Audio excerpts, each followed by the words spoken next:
John 3:16. Sapagkat gayon na lamang ang pag-ibig ng Diyos sa sangkatauhan. Ang ibig sabihin, walang makakahigit sa pagmamahal ng Diyos sa atin. Dahil kahit tayo ay isang makasalanan o may mga pagkakamali tayo na nagawa sa Diyos, hindi pa rin niya tayo pinapabayaan o iniiwan. Mahal na mahal niya pa rin tayo. Unconditional love. Kaya nandyan lang siya at hinahanap lang niya tayo sapagkat naliligaw tayo. Hindi natin alam ang daan at nalalayo na tayo sa Diyos dahil sa ating mga kasalanan. Kaya't ibinigay niya ang kanyang kaisa-isang anak.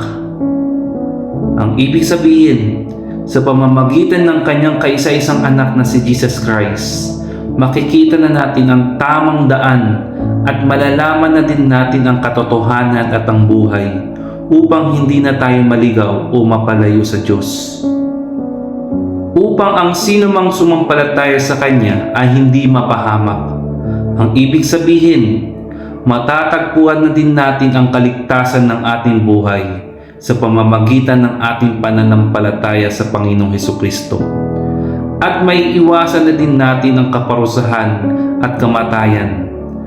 Sapagkat si Jesus Christ ang tumanggap ng mga parusa na dapat tayo ang tatanggap dahil sa ating mga kasalanan na gawa.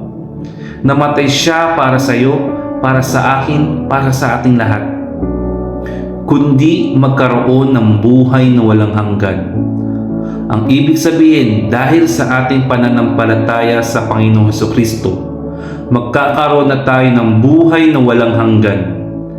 Kahit wala na ang ating lupang katawan, mananatili tayong buhay at makakapiling na natin ang Diyos sa Kanyang kaharian magpakailanman.